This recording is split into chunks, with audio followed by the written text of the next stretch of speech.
First up this morning, we're back in the kitchen with one of New Day's favorite chefs here with a recipe perfect for kids in summer. The one and only Danielle Kartes is back. Welcome, welcome. Oh, thank you for having me. Thank you. We always have so much fun. We do. And I love bringing people joy is what I do. So there is nothing that is more happy or more delicious than a turkey burger. I mean, there's probably more things that are happier and more delicious, but for all intents and purposes, we are going to be making our little turkey burgers. And you know what's so fun? I love that we get to control this. So normally we would mix up the turkey and then we put it in the pan. Yeah. But by the magic of television and me at my home this morning at 5:30. At 5:30 a.m. Me and my little husband are making some beautiful turkey burgers, and I don't want to splash any oil on you, and I also don't want to get raw on me, so we're just going to go for it. And you have a pan. Is it medium heat, high heat? You know what? Right now we have them on high heat because a little cooktop, but I like medium high. Okay. I think why not? And how you hear the long? sizzle? And I do hear the sizzle. How long is something like this gonna cook for? You know what? Probably like 8 to 10 minutes. You're gonna cook these little guys, and so that's why they're gonna cook and caramelize while we are talking about mixing it up over here, which is kind of fun. So this is my first ever turkey burger though in my life too. I'm not a big burger girly. And we were talking before the segment started. My dream is not for you to try the cold demo beauty over there. Okay, we're gonna try our best. That was my motivation in getting him cooking. And we want a temperature. This is so crazy. So tomato paste right here is such a star in this. It does two things. When I was writing this book, I was thinking, how do you get your kids to eat a variety of foods, and how do you get them to just enjoy vegetables? We don't hide anything. I'm not a big, fan of like hide the vegetable. I'm like, tell your kids there's zucchini in it. And there's you like that texture, paste. and reinforce it. You like it. Remember, you like it, because I see so many parents reminding their kids, remember, you don't like that. Oh, they don't like that, and it's true. But we don't want to reinforce all the things your kids don't like. Right. So I'm going to put a little tomato paste in here, a nice hefty tablespoon. I would never think that could go in. I mean, I guess that's why you're the chef and I'm just think eating. About tangy, textural. It just gives so much flavor. When you taste these guys, you're going to be so surprised. Be blown away. And fresh garlic, this does so much heavy lifting. I always say, like, all of your onions and garlic, those are like heavy lifters, your power lifters in the kitchen, which is so fun. Power lifters. I like that. This kids book is all about being a tool for kids. Tell me about it, because when did this come out? This came out in August, and we've already hit 20. Wait. I was like, is this sugar? No, it's salt. Sorry. Either or would be great. It looked sparkly, so I was like, wait a second. Oh, it's salt. It's salt. 100%. Woo. That's so funny. But if you put a little sugar in here, it'd be totally fine. It would be yummy. Yeah, but I wanted a tool for kids, not just like, here's chicken nuggets, here's butter noodles, because we know kids love that. Like, those are going to be your insurance, get your kids to eat. But how do I make and write recipes that are exciting and accessible for kids? Like, we've got, there's chicken curry in a hurry, and rockin' red beans and rice, and like real textures, real food that your family will love, and just get your kids excited about cooking. And so that's where this cool recipe came from. I was like, a turkey burger's great. Families probably eat ground turkey, 5 to 1 in the kitchen. But I don't think I've seen any with tomato paste, zucchini. Yes. You have tips too with shredded zucchini. Tell everyone at home. Now, shredded zucchini can get super watery. Yeah. When I'm making these at home, normally we're in a super rush, and so I'm like, I'm grating the zucchini, it's going right in. If it sits at all, you'll have some water pool at the bottom. Just take a little paper towel and squeeze it. I did it off camera because I didn't want it to get like weird and where does the water go? Yeah. So we squeezed a little bit off camera. But if you're going like fresh and shredding it right away, you don't really have to worry about that. You don't have to worry about that. Okay. Because it's more like the sitting that releases the water. Yeah. And so we just mix them right in. Look at this. Yes. And the tomato paste caramelizes like you would not believe. So these little guys actually get this beautiful little crust on the bottom. I don't think we have any crust forming. Let's flip one over. There's a little bit of browning, and these have been sitting for a while, so my water is definitely pooling out. So go ahead and squeeze it. Okay. So you just continue mixing, and this makes the best meatballs. You can just make this into ground meat too, like if you want to add this whole mixture to spaghetti. Like, the book is so cool because it has like a flip it or skip it.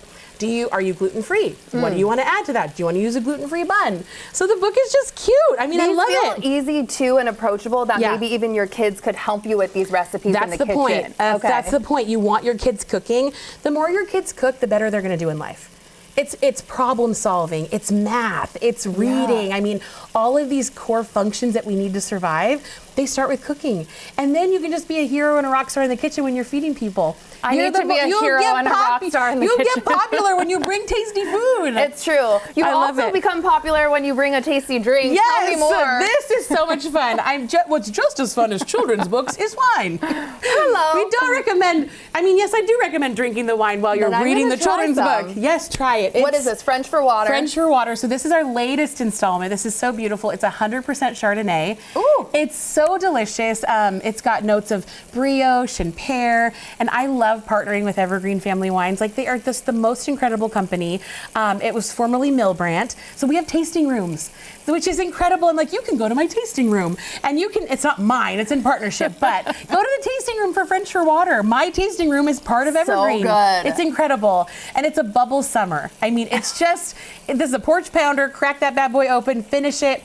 If you don't live near one of the tasting rooms, we've got Woodinville, Prosser, and Leavenworth, which is so fun. That's so fun. Go have a Especially glass. for the summer. Or order, and you've got complimentary shipping on a case. So FrenchForWater.com or EvergreenFamilyWines.com, and you can order. I'm like, here, also trade have me. been, this has been so, I can grab it. No, you're good. You also have to tell me about how much fun you had with Next Level Chef. Oh my gosh. I can't believe it's this. Like fruity without being, it's not too fresh. acidic, it's fresh, it's gorgeous. It's a porch pounder. And if it was cold, it'd be better. Okay, Next Level Chef was wonderful. The number one question I get is Gordon a nice person? And I was going to ask you that immediately. He is the loveliest. So kind, motivates you. His hugs were the best. You get a kiss on the forehead. Just wonderful. An absolute incredible time. I made it to number 7. Out of how many people? They would tell us there was 12,000 people applying for 2 seasons. And so out of 12,000 people, making it to number 7, I was like, oh, your girl can cook. Your girl can cook. Your girl can cook. Okay, when everything's in there, yes. Do you just form it into a patty? Form it into patties. I like to make a little ball. This would be mixed a little bit better, but we're just going to pretend. Form it into like a little slate like this, and then I just cut them in half like this with our spatula. Okay. That way you've got 4 equal portions to make your patties. And then that way it gets in here. Yep. You heat it on both sides. You're looking for like a caramelized kind of. Let's see how we're doing over here. Okay, You see the caramelization? Yes. That's all flavor. If this guy is blonde and has no color to him, you don't want that because it doesn't taste good. How do I tell when this is done too? If you have a little meat thermometer, that's going to be your best bet. But you definitely want these guys to be, poultry's 165 or no, 180. Is it 175? Anyways, you guys can Google. I like it hard cooked. I don't know. They say chicken and poultry. I think it's 165, but I like it hard cooked, so I'm looking for 175, 180, which means I just like it a little bit further, even though it won't hurt you at 165. Okay. So you can do to your preference. So these little guys, you can kind of tell they're not done yet. Okay. A little bit longer. We'll scooch them all around in the pan. Well, then tell everyone too what you have going on in Puyallup. This is so exciting. This is wild. Okay. Last August, I posted a video that said, here it is. God can do anything.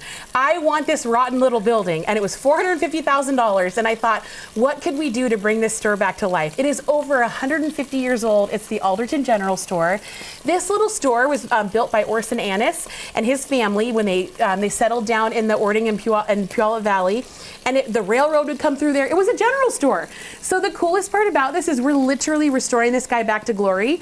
And we're going to have the Alderton General Store once again. So we got an investor. We bought it. We close on the 15th. It's I'm still in awe because it's all happening in real time. And we've been working with the county, and they've been lovely, and the health department, and our little plans, everything is just a yes, a yes, a yes. And so we're gonna have to fundraise. I need to fundraise by selling bags and hats, which is incredible. The Alderton General Store, you're gonna get yourself a little hat and a tote bag, and I'm gonna raise $3 million that way. $3 million? Yes, it's gonna be $3 million. Is there anything you can't do? You know what? It's not me. It's all the Lord. If you have a dream, I came from absolutely nothing. I grew up poor. You don't need any connections. I want every single person to know, like, if you have a dream in your heart and you want to do something, all you need to do is ask the Lord. Period. Full stop. Ask God, and He's gonna direct your path.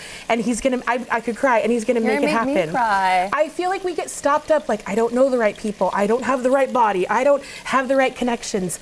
I'm literally living proof that a round body and a poor kid can absolutely do anything. You can just do it. So you're so inspiring. This is the best way to start the day. You are amazing. Amen. I'm crying. And follow us on New Day Northwest because I am going to try my first ever turkey burger there, and we're going to assemble. Thank you so much for being here.